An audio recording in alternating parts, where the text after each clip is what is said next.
Hello everyone, আসসালামু আলাইকুম। সবাইকে আমন্ত্রণ জানাচ্ছি আমাদের নিয়মিত আয়োজন নারী উদ্যোক্তার সাফল্য অনুষ্ঠান, এবং সাথে আছি আমি হাসিনা আনসার নাহার। প্রিয় দর্শক, প্রতি পর্বে আমাদের স্টুডিওতে একজন নারী উদ্যোক্তা আমন্ত্রিত থাকেন। আজকে আমাদের স্টুডিওতে আমন্ত্রিত আছেন আরমিনা খানম। তিনি একজন সফল নারী উদ্যোক্তা। কিভাবে তিনি একজন সফল নারী উদ্যোক্তা হয়ে উঠলেন সেই গল্পটা আমরা তার কাছ থেকে আজকে শুনবো, এবং তার জানা অজানা সকল তথ্যগুলো জানবো। চলুন দর্শক, চলে যাই আমরা আপুর কাছে। কেমন আছেন? আসসালামু আলাইকুম। ওয়ালাইকুম আসসালাম। ভালো আছি, বিশেষ করে এই মুহূর্তে খুবই ভালো আছি আপনার মতো মানুষকে। থ্যাংক ইউ সো মাচ আপু, আপনাকে মাশাআল্লাহ অনেক অনেক প্রিটি লাগছে। আপনাকেও অনেক প্রিটি লাগছে। থ্যাংক ইউ সো মাচ, মানে মনটাই ভালো হয়ে গেল আপনাকে দেখে। কি নিয়ে ব্যস্ততা চলছে? খাবারের কিছু রেসিপি নিয়ে পরীক্ষা নিরীক্ষা চলছে আর কি। আচ্ছা, বলতে গেলে যে হয়তো আমি এটাকে নিয়ে ভবিষ্যতে রন্ধনশিল্পীদেরকে নিয়ে একটু কিছু করার ইচ্ছা আছে আর কি। বই বা অনলাইনের হোক, প্ল্যাটফর্মের হোক, একটা কিছু করবো আর কি, এরকম চিন্তা ভাবনাই আমার। বাহ, চমৎকার। আপনার পেজের নাম কি? আমার পেজের নাম আরমিনা ফুডস ওয়ার্ল্ড। বাহ, নামটা সুন্দর। আপনার নামেই নাম? নামটা কি আপনি দিয়েছেন? হ্যাঁ, নামটা আমি দিয়েছি। আরমিনা মানে কি? আরমিনা এটা একটা ইরানি নাম, তো সেটা আমি এতটুকু জানি যে এটা একটা ইরানি নাম। আচ্ছা, বাহ, চমৎকার। তো বিজনেসটা শুরু করেন কবে থেকে? আমি যখন আমার মেয়ে 2018 সনে ইয়েতে গেল, সুইডেন চলে গেল, তখন থেকে একা হয়ে গেলাম, তো তখন থেকে শুরু করলাম। এরপর বিভিন্ন প্রশিক্ষণ নিচ্ছিলাম, বেসরকারি সরকারি বিভিন্ন। কোথায় নিয়েছেন? আমি আর্থসামাজিক কেন্দ্র থেকেও নিয়েছি, আবার বিভিন্ন রংধনু আছে। তারপরে এখান থেকে আমি এই যে ফুড এন্ড বেভারেজ প্রোডাকশনের উপরে নিয়েছেন, লেভেল 3টা করেছি। আবার বিভিন্ন বিভিন্ন ফাস্টফুডের আইটেম নিয়ে, এগুলা চাইনিজ, এগুলা সব কোর্সগুলোই করেছেন। যেহেতু আপনি খাবারের বিজনেস করছেন, সো আপনাকে এগুলো তো শিখতেই হবে, হাইজিন হ্যাজার্ড মেইনটেইন করে। হাইজিন হ্যাজার্ড মেইনটেইন করে। আপনার জন্ম বেড়ে ওঠা কোথায়?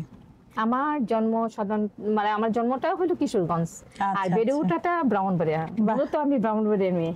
আচ্ছা, তাহলে তো ব্রাহ্মণবাড়িয়ার অথেন্টিক কিছু রেসিপি আছে। হ্যাঁ, আছে।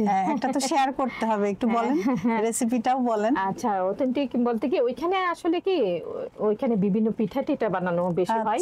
আর এখানে তো জানেনই ছানামুখী বিশ্ববিখ্যাত খাবারের মধ্যে।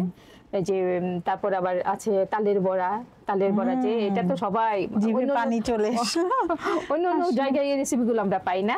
এই যে ছানামুখী, তারপর তালের বড়া, তারপরে সন্দেশ, এরকম। আবার আমার এখানে ওইদিকে কি পিঠাটা বেশি প্রাধান্য দেয়। পিঠা বিভিন্ন রকম। আপনি পারদর্শী কিসে বেশি, পিঠা নাকি সুইট ডিশ, অন্য সুইট ডিশ গুলো? না, সবকিছু মিলাই আমি। তারপরে মনে করেন পিঠাটা বেশিটা।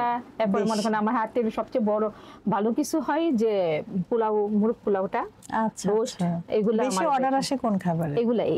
আর আপনার নিজের কোনটা পছন্দ? আমার নিজের পছন্দ হলো কেক বানানো। এই মাল্টার কেকটা আমার অনেক পছন্দ। আবার মাল্টার কেক আর পুডিং আপনার হাতের অনেক পছন্দ। তার মানে আপনার বাসার সবাই অনেক পছন্দ করে খায়, অনেক ভালো ভালো রিভিউ দেয়। আচ্ছা, চমৎকার। আপনি তো উদ্যোক্তা জীবনে এসেছেন, তো আপনি কেন রান্নাটাকেই বেছে নিলেন? আমার আসলে রান্না বান্নাটা আমার সবসময় ভালো লাগতো। ছোটকালে আম্মাকে দেখেছি যে আমার সুন্দর করে রান্না টান্না করে, তখন কাছে বসে বসে দেখতাম, মনে হয়েছে আমি এটা করব। তখন থেকে আগ্রহ যে রান্নার প্রতি, যে বড় হয়ে একটা রান্নাটা আমি শিখবো ভালো করে। যদিও পারি, ছোটকাল থেকে শিখেছি আর কি। তারপরেও মনে করেন রান্নাটা তখন চিন্তা করলাম যে একজন রন্ধনশিল্পী হয়ে আমার পরিচিতি লাভ করবো আর কি, যে রন্ধনশিল্পী আমি হব, এই আর কি। তখন এই জন্য রান্নাটার প্রতি আমার আগ্রহটা বেশি। দর্শক, আমরা কিন্তু প্রত্যেকটা নারী, আমরা আমাদের মা, খালা, দাদি, নানি সবার কাছ থেকে কিন্তু আমরা রান্না শিখি, কারণ সেভাবে আমরা বেড়ে উঠি, সেই খাবারগুলো খেয়ে বেড়ে উঠি। কিন্তু আমরা কেন একটা প্রশিক্ষণ নিব? সেটা হচ্ছে আসলে প্রতিটি খাবারেরই কিন্তু একটি বেসিক আছে। সেই বেসিকটা জানার জন্যই কিন্তু আমাদের এই রন্ধন শিল্পটা কোর্সের মাধ্যমে আসা। কারণ দেখুন, আমরা যারা পড়ালেখা করি, বাচ্চাদেরকে পড়ালেখা করাই, আমরা চাইলে কিন্তু বাসায় বাবা মা বা টিচার রেখে বাচ্চাদেরকে পড়াতে পারি, কিন্তু তারা কেন স্কুল কলেজে যায়? কারণ একটা প্রাতিষ্ঠানিক শিক্ষার জন্য। তো রান্নারও যদি নলেজটা জানা দরকার হয় বা বেসিকটা জানা থাকে তাহলে কিন্তু আমরা অনেকগুলো ফিউশনও করতে পারি।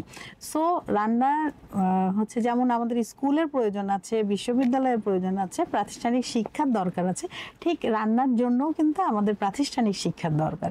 সেই জন্য আমাদের বিভিন্ন কোর্সের মাধ্যমে আসতে হবে, কারণ আপনার এই খাবারটা খেয়ে কিন্তু একজন অসুস্থ হয়ে যেতে পারে, আবার একজন কিন্তু সুস্থও হতে পারে। আপনি যদি এই খাবারের বিষয়ে 100% নলেজ না নিয়ে আসেন তাহলে কিন্তু একজনের জীবনের ঝুঁকি এবং সেই দায়ভারটা কিন্তু আপনার হবে। সো আমরা কেন এভাবে আসবো, তাই না? আমরা জেনে শুনে আসবো। আপা যেটা বললেন যে উনি আগে থেকে রান্না শিখছেন মায়ের কাছে, দাদির কাছে, কিন্তু উনি এটা 100% জানতে চেয়েছেন, তাই কিন্তু এই কোর্সগুলো করা।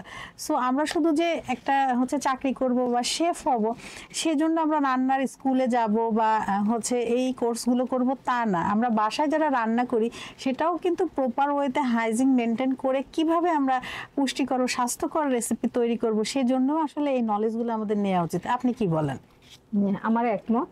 আমিও এই বিভিন্ন ট্রেনিং নিয়েছি এই কারণে যে নিখুঁতভাবে কাজগুলা করার জন্য, যাতে কোনো ভুল না আসে, যে এই জন্য বিভিন্ন কোর্সগুলো আমি করেছি। চমৎকার। একজন উদ্যোক্তা হতে গেলে আসলে কি কি গুণাবলী থাকা উচিত বলে আপনি মনে করেন? প্রথমত সবার আগে পরিশ্রমী হতে হবে, ধৈর্য থাকতে হবে, আর আত্মবিশ্বাস হতে হবে। তাহলে মনে হয় একজন উদ্যোক্তার নিজের প্রতি আত্মবিশ্বাসটা থাকতে হবে যে না আমি এই কাজটা পারবো, এবং সততা থাকতে হবে। হ্যাঁ, অবশ্যই খুব দারুণ একটি পয়েন্ট বলেছেন, সততা। দর্শক অবশ্যই নিজের কাজের প্রতি সৎ থাকতে হবে, তাহলে কিন্তু আপনি এই যে গুণাবলীগুলো আপু বললেন এই সব গুণাবলী নিয়েই কিন্তু আপনি একজন দক্ষ উদ্যোক্তা হতে পারবেন, আপনাকে কেউ হারাতে পারবে না।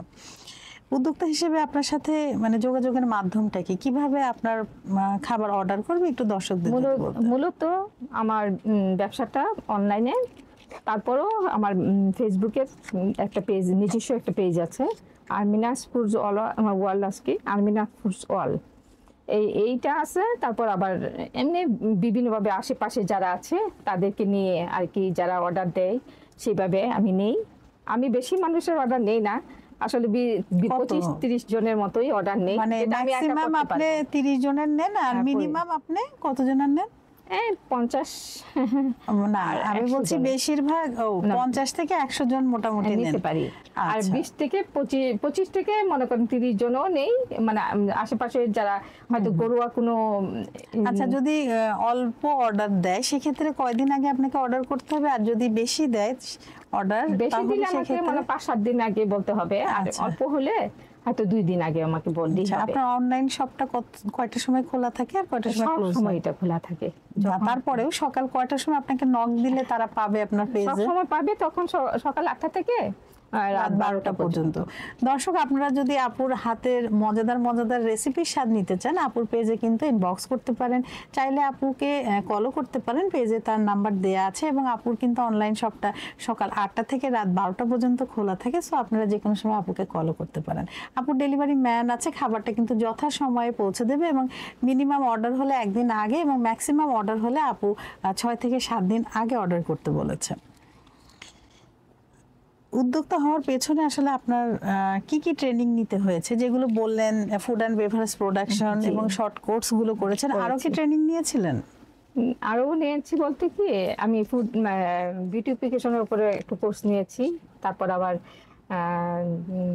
আবার বিউটিফিকেশনের উপরে এই কোর্স করেছেন, আবার কম্পিউটারের উপরে, কম্পিউটার বা অনেকগুলো আপনি মানে অনেকগুলো স্কিল, বিশেষ করে খাবার দাবারটাই মেইন হয়ে দাঁড়ায়। আপনার পছন্দের তালিকায় ছিল খাবার।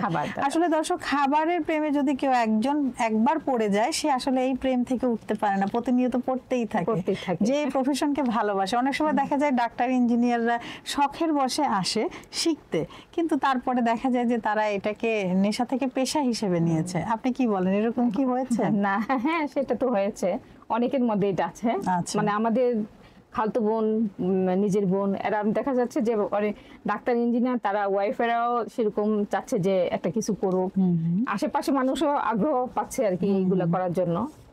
আমারও ইচ্ছা কেন, আসলে আমার আম্মাকে দেখতাম অনেক সুন্দর করে রান্না করতো, সেই জন্য আমি ছোট থাকতে থেকেই এইগুলা করতে করতে অভ্যাস হয়ে গেছে। এখন আমি সবাই অনেক প্রশংসা করতো, হয়তো সার্টিফিকেটের জন্য আমি এগুলা বিভিন্ন কোর্স করেছি, যে হয়তো আমাকে করা লাগবে, অনেক কিছু জানা লাগবে উনি যেটা আমি কিন্তু জানি না। অনেক সুন্দর একটি কথা বলেছেন, সেটা হচ্ছে উনার আম্মা রান্না করতেন, খুবই মজা হতো এবং সবাই খুব ভালো রিভিউ দিত। দর্শক, আগে যখন আমাদের নানি দাদিরা এই চমৎকার চমৎকার রেসিপিগুলো রান্না করে সুন্দর করে টেবিলে পরিবেশন করতেন এবং সবাই খেয়ে কিন্তু প্রশংসা করে চলে যেতেন, কিন্তু তখন না ছিল কোনো সার্টিফিকেট, না ছিল কোনো কোর্সের ব্যাপার। কিন্তু এখন দেখেন সমাজ ব্যবস্থা এমন হয়েছে, ওনাদেরকে কিন্তু সার্টিফিকেট দেয়া হচ্ছে এবং সেই সার্টিফিকেটগুলো কিন্তু তারা বিদেশে গেলে কাজে লাগছে তাদের চাকরির ক্ষেত্রে। তো এখন এই জন্যে আসলে আমাদের কোর্সের মাধ্যমে আসা উচিত, কারণ ওই সময় আমার নানি দাদি যারা ছিলেন বা আমার মা খালারা, তাদেরকে তখন তো আসলে সেটা ছিল না। তিনি যে একজন দক্ষ সেটার জন্য তাকে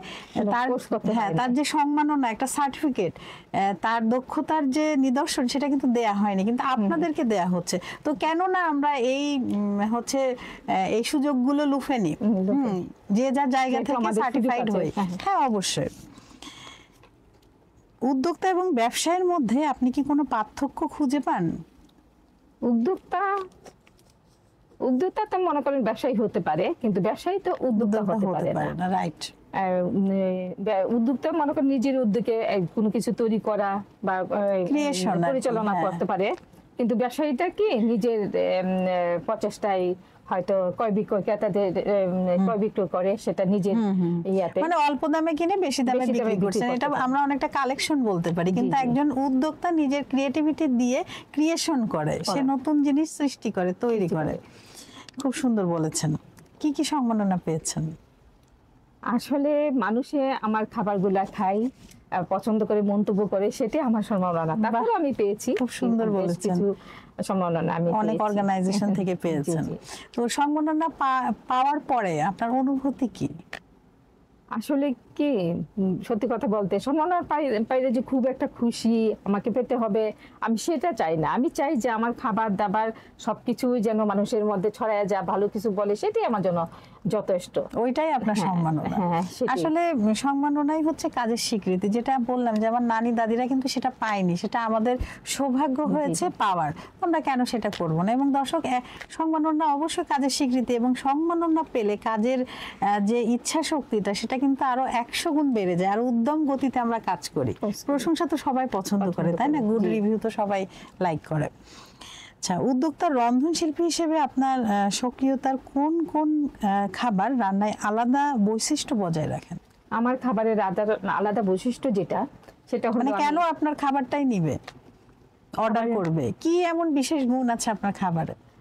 স্বাদ হবে, আবার আচ্ছা। রোগনীয় খাবার তো। হ্যাঁ, হ্যাঁ। আমি যা রান্না করি খুব মানে পুষ্টি গুণ সম্পন্ন করে রান্না করি, টেস্ট দেখি, সবকিছু মিলে যেটা হয়। এর মধ্যে মনে করেন আমি যে খাবারগুলো তৈরি করি, তার মধ্যে আমার যেটা মোরগ পোলাওটা অনেক মজা ওইটা হয়, সিগনেচার আইটেম। সিগনেচার। তারপরে আবার সিগনেচার আইটেমে অনেক কিছুই আছে।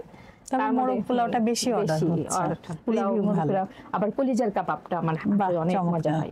শুনেই তো জিভে জল আসছে। তো আপু, আপনি আমাদের দর্শকদের আর আমাকে কবে ইনভাইট করছেন আপনার এই ইনশাআল্লাহ হবে। মজাদার হ্যাঁ, খাবারের হ্যাঁ, জন্য? আমার কলিজার কাবাবটা অনেক হ্যাঁ, মজা এটা হয়, আমরা অবশ্যই, এবং দর্শক দুপুরটা আপনারাও তো হয়। চান, হ্যাঁ, তাহলে হ্যাঁ। একটু রেসিপিটা সবাই- শেয়ার করে দিন আমাদের দর্শকদের উদ্দেশ্যে। হ্যাঁ, কলিজার কাবাব বলতে কি, আমি মুরগির কলিজা নিয়ে পলে পলে ছোট ছোট করে আর কি। এটা ক্লিন করেন কিভাবে? এবার নরমাল আগে- পানিতে না গরম পানিতে? না, এমনি নরমাল পানিতে ধুয়ে ফেলি, কলিজাটা বের করে মনে করেন যে তখন কেটে অনেকগুলো কলিজা একসাথে হলে ভালো করে ক্লিন করি, তো ধুয়ে তারপরে মনে করেন কেচি দিয়ে কেটে কেটে কেটে কেটে ছোট ছোট টুকরা করি। তারপরে মনে করেন আচ্ছা, আদা, আচ্ছা। পেঁয়াজ, রসুন এগুলো সবকিছু দিয়ে, পর পেঁয়াজ কাঁচামরিচ কেটে তারপরে মনে করেন ভালো করে মাখায়, তখন একটু তো পানি পানি থাকে, তো ভালো করে চিপে করতে হয়। তারপর পানি পানি থাকে, তারপর আমি হয়তো ডিপ ফ্রিজে রেখে দেই লম্বা লম্বা শেপে। তখন একটু শক্ত হলে তখন মনে করেন আমি ছাড়ায় ছাড়ায় একটা বক্সে ভরিয়ে ফেলি। তখন যখন আমি খাবো, তখন দেখা যাচ্ছে আমি ডিমের কুসুম, ডিম ফেটে ওইটা মধ্যে চুবিয়ে বিস্কিটের গুঁড়া দিয়ে আস্তে আস্তে অল্প আছে, তখন এটা আমি ফ্রাই ভাজি। করেন? হ্যাঁ, জি, জি। আচ্ছা, আচ্ছা। অনেক এটা taste ডুবো হয়। তেলে ভাজেন, ডিপ ফ্রাই? হ্যাঁ, ডিপ ফ্রাই। আচ্ছা দর্শক, চমৎকার একটি রেসিপি আমরা কিন্তু পেয়ে গেলাম, কলিজার কাবাব। আপনারাও বাসায় ট্রাই করবেন এবং আমাদের কমেন্ট বক্সে জানাবেন যে আপনার রেসিপিতে আপনার কাবাবটি কেমন হয়েছে। নারী উদ্যোক্তা হিসেবে ভবিষ্যৎ নারী উদ্যোক্তাদের প্রতি আপনার উপদেশ কি? মানে নতুন যারা আসতে চান, হ্যাঁ, এবং এখন যারা কাজ করছেন, তাদের প্রতিও আপনার কি উপদেশ বানিয়ে আছেন? আমি চাই তারা সুন্দর মতো কাজ করবে, এবার আত্মবিশ্বাস নিয়ে করবে, ধৈর্য থাকতে হবে, তাদের প্রচুর পরিশ্রম করতে হবে, আর সততা তো থাকতে হবে। আমি চাই যে ওদের মধ্যে পরিশ্রমটা করতে হবে। পরিশ্রম তো সারাদিনই করা যায়, 8 ঘন্টা আমরা হয়তো পরিশ্রম করি, কিন্তু রেস্টও তো করতে রেস্টে হবে। আমরা 8 ঘন্টা কাজ করি, তারপর হয়তো রেস্ট নিতেছি বিভিন্ন ভাবে। তো এইরকম কঠোর পরিশ্রমটা তো করতে হবে, 8 ঘন্টা আমাদের কাজ করতেই হবে। তারপরে তো আছেই যে ধৈর্য থাকতে হবে, এগুলা সততা নিয়ে কাজ হ্যাঁ, করতে সততা হবে। থাকতে হবে। তো আপনার ভবিষ্যৎ পরিকল্পনা কি? ভবিষ্যতে আমি এই রন্ধন শিল্পী হিসাবে যা কাজ করবার আমি করে যাব। আর আরো বিভিন্ন বইটইও বের করতেছি, করব রন্ধন শিল্পী হিসেবে বের করার ইচ্ছা আছে। 21-এর হয়তো বইমেলাতে আমি প্রকাশ করবো আমার বইমেলা রেসিপি। আমরা অপেক্ষায় থাকলাম। হ্যাঁ, আপনার জন্য ইনশাআল্লাহ। অনেক অনেক শুভকামনা। আপা, আমরা কিন্তু কথা বলতে বলতে অনুষ্ঠানের একদম শেষ দিকে চলে এসেছি। আপনি আপনার মূল্যবান সময় থেকে সময় বের করে আমাদের অনুষ্ঠানে এসেছেন, আপনার কেমন লাগলো? আলহামদুলিল্লাহ, খুবই ভালো লেগেছে। আর বিশেষ করে আপনি কাছে থাকাতে আরো ভালো লেগেছে। আপনার উপস্থাপনা বিকল্প কিছুই নেই, খুবই অনেক সুন্দর, ধন্যবাদ। অনেক সুন্দর আপনার উপস্থাপনা, ভালো লাগছে আমার। Thank you so much. আবারও নতুন কোনো আয়োজনে আপনার সাথে আমাদের দেখা হবে ইনশাল্লাহ। Thank you. ভালো থাকবেন। আসসালামু আলাইকুম। ওয়ালাইকুম আসসালাম। দর্শক, আপনারা যারা এতক্ষণ আমাদের সাথে ছিলেন, আপনাদের সবাইকে অসংখ্য ধন্যবাদ এভাবে আমাদের সাথে থাকার জন্য। দর্শক, আপনারা চাইলেই কিন্তু আমাদের এই অনুষ্ঠানে অংশগ্রহণ করতে পারেন। সেক্ষেত্রে আমাদেরকে ইনবক্স করতে পারেন, আমাদের ইমেল অ্যাড্রেস আছে, সেখানে আপনি আপনার নাম, আপনার ডেজিগনেশন, শর্ট সিভি দিতে পারেন, অথবা আমাদের কমেন্ট বক্সেও কিন্তু জানাতে পারেন। আমাদের অফিস থেকে আপনার সাথে যোগাযোগ করবে। দর্শক, প্রতি পর্বেই কিন্তু আমাদের প্রত্যাশা থাকে আমরা নারীর স্বাবলম্বিতা এবং সফলতা, প্রতিটা নারী সফলতায় তার জীবন ভরে তুলুক, এই কামনায় শেষ করছি। আবার নতুন কোনো অতিথিকে নিয়ে আপনাদের সবার মাঝে আমি হাসিনা আনসার নাহার উপস্থিত হব। ততক্ষণ পর্যন্ত আপনারা সবাই ভালো থাকুন, সুস্থ থাকুন এবং আমাদের সাথে থাকুন। আল্লাহ হাফেজ।